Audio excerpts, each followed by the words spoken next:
ہمیں یہ بابوں کے تڑکے لگا کے، یعنی سواریاں آپ نے بٹھائی مکہ مدینہ کی اور اتارا کہ میں آپ سے ایک بات کروں، جی سر یہ لفظ آپ لے رہے ہیں مرزا صاحب سے، نہیں میں ہاں میں نے سنا یہ لیکن میں نے پڑھا میری بات سن، جی پھر خود پڑھا نا میری سن، جی سر اس طرح کہنا جو اس نے کر لیا باب تشیع کوئی نہیں، یہ بہت بڑی گمراہی ہے۔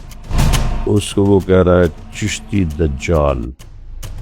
حضرت تھانوی رحمہ اللہ تعالیٰ ایک بہت بڑی علمی شخصیت ہے، ان کو کہہ رہا ہے تھانوی دجال۔ ابو بکر شبلی رحمۃ اللہ علیہ ان کو کہہ رہا ہے شبلی دجال۔ یہ زبان مت استعمال کیا کریں بابے، یہ سب اللہ کے نیک بندے تھے۔ یہ ٹرم آپ کی بہت غلط ہے، یہ اس نے بابے بابے اس نے گمراہی پھیلائی اور بہت بدتمیزی۔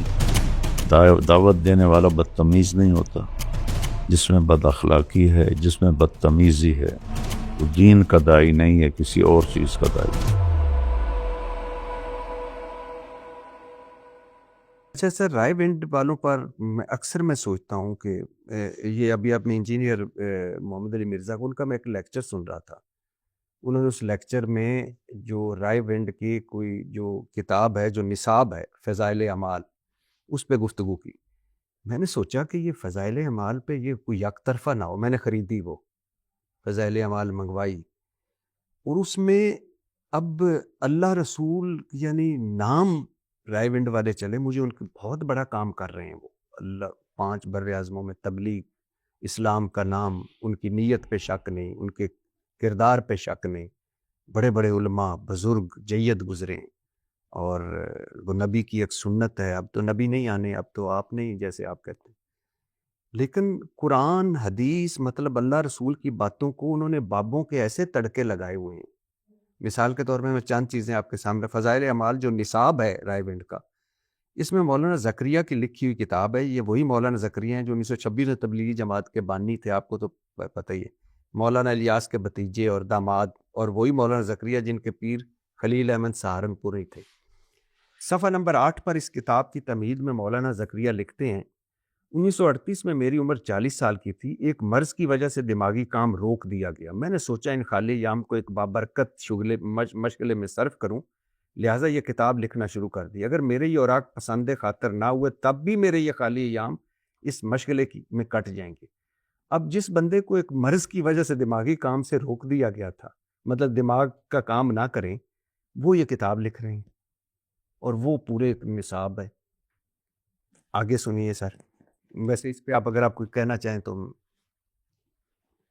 یہ آگے تمہید میں کیا ہے؟ آگے کیا ہے؟ صفحہ نمبر 560، امام ابو حنیفہ کو اللہ نے صاحب کشف بنایا تھا، وہ جب کسی کو وضو کرتے ہوئے دیکھتے تو اس شخص کے اعمال مطلب گناہ بھی دیکھ لیتے، حتیٰ کہ یہ بھی پتہ چل جاتا ہے کہ گناہ کبیرہ کیا ہے یا گناہ صغیرہ، اور پھر لوگوں کو بتایا کرتے تھے تم یہ گناہ نہ کیا کرو، یا تم گناہ کیا ہے توبہ کر لو۔ اب یہ نہ یہ کشف رسول کو ہے، نہ یہ کشف صحابہ کو ہے کہ وضو کرتے ہوئے، لیکن چلو ان کو بھی چھوڑ دو، اللہ تو ستار العیوب نہیں ہے گناہوں پہ پردہ ڈالنے والا، کہ کیسا ایک امام ابو حنیفہ سے اس کے ساتھ گھڑ دیا کہ وہ لوگوں کو بتا رہے ہیں کہ تو ہن گناہ کبیرہ کر کے ہیں، ہن گناہ صغیرہ کر کے ہیں۔ مثال کے طور پہ میں ابھی آپ کے پاس بیٹھا ہوں تو کہ روزہ نہیں رکھا ہے تو، اور لوگ بیٹھے ہوئے ساتھ، یہ بھی اچھا۔ پھر آگے سنیے، اس پہ کوئی بولنا چاہیں گے، بات کرنا؟ کریں کہ آپ پوری بات کریں؟ نہیں تو یہ کیوں گھڑا ہے انہوں نے؟ امام ابو حنیفہ صاحب کشف تھے تو حضرت عثمان رضی اللہ عنہ کی مجلس میں ایک شخص آیا، جی آپ نے فرمایا اب کیا ہوا لوگوں کو ہماری محفل میں آتے ہیں اور ان کی آنکھوں سے زنا ٹپک رہا ہوتا ہے، تو وہ کہتا ہے وہ شخص اوحی بعد الرسول، کہ اللہ کا رسول کے بعد بھی وہی آتی ہے؟ تو حضرت عثمان نے فرمایا نہیں، اللہ کے نبی کا فرمانا اتقوا فراست المومن فإنہ ينظر بنور اللہ، مومن کی فراست سے ڈرو، وہ اللہ کے نور سے دیکھتا ہے۔ تو یہ کرامات ہیں، ان کو مانے نہ مانے کوئی ایمان پہ آپ فرق نہیں پڑتا۔ یعنی آپ یہ سمجھتے ہیں کہ ابو حنیفہ کا صاحب کشف تھے؟ ہو سکتا ہے، اچھا، اور ان کو وضو کرتے ہوئے نظر آتا. ہو سکتا ہے، بالکل ہو سکتا ہے. اچھا سر، آگے صفحہ نمبر 427 کوئی صوفی عبدالعزیز صاحب ہیں جو بالکل ان پڑھ ہیں، اس میں لکھا ہوا ہے، مگر یہ صاحب کسی کو حدیث بیان کرتے ہوئے اندازہ لگا لیا کرتے تھے کہ حدیث سچی ہے یا ضعیف حدیث. کیسے کہ فار ایگزامپل جب وہ حدیث بیان کر رہا ہوتا تھا تو صوفی عبدالعزیز کو اس کے منہ سے نور نکلتے نظر آتا تھا کہ حدیث سچی ہے جھوٹی. اب مجھے یہ سمجھ نہیں آئی کہ صوفی ان پڑھ آدمی، صوفی صاحب کو نور کیسے نظر آئے کہ یہ حدیث نور نظر آتا ہے تو حدیث سچی، نور نظر آتا تو حدیث غلط. اب پھر ریلیونٹ باتیں کر رہے ہیں. نہیں میں سر یہ ریلیونٹ نہیں ہے، یہ فضائل اعمال ہے سر. ایک ہمارے بہت بڑے جو ہم جن کی بہت 5-7 بر اعظموں میں تبلیغ ہو رہی ہے، ان کا نصاب ہے، اس نصاب میں یہ ہمیں یہ بابوں کے تڑکے لگا کے، یعنی سواریاں آپ نے بٹھائی مکہ مدینہ کی اور اتارا کہ میں آپ سے ایک بات کروں. جی سر. یہ لفظ آپ لے رہے ہیں مرزا صاحب سے. نہیں میں نے سنا لیکن میں نے پڑھا. بات سن، جی پھر خود پڑھا نا. میری سنیں. جی سر.